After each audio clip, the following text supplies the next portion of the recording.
Сайн байна уу эрхэм үзэгчтэй бид нэ шинэ зууны хятадын зураглал Хуланбайр дахь аялал үргэлжилсээр байна.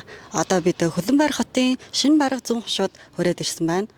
Шинэ бараг зүүн хушуу бол дэлхийн алтан хоолой Буян дэлгэр багшийн маань нутаг юм аа.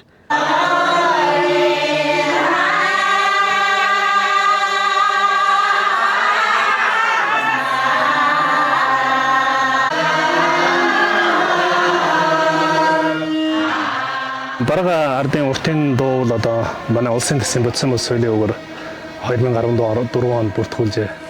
Одоо бол ингээд 2007 онд бол анх шинэ бараг зүүн хушууд Домдод улсын Монгол ардын уртын дууны өглөөгөр одоо өргөнлөгдсөн.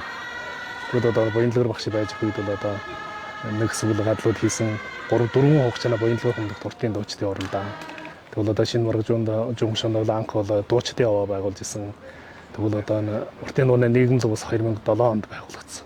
Тэгээд бол одоо болоход бол одоо хушуун дээр нэг ерөнхий нийгэмлэгтэй 3 салбар нийгэмлэгтэй. Одоо бол бараг гişгүүдийн тоо бол 300 орчим хүн болж байгаа. Залуусууд одоо их ондоо болоо. Одоо бид одоо ийгээ дуулаад байхлаар бас энэ залуу бол их бага даавал дэмийг ажиглахгүй. 20 гараад 30 хүрээд ирэхин даваан дээр бол одоо яа уртын дууд бол гоё юм байна шүү. Багш ижээ би танаас сурыгаа сурж явах бол олон байна.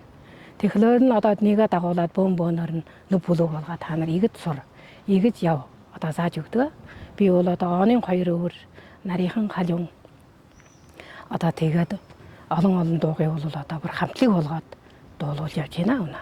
За залуусуудаа бол одоо өнөөс хойшоо улам мөлөө уртын дуундаа хайртай, уртын дуугаа улам мөлөө сурж хойштонгаа өр хүүхэдтэй залгамжилж явахыг хүснэ найдаж байна.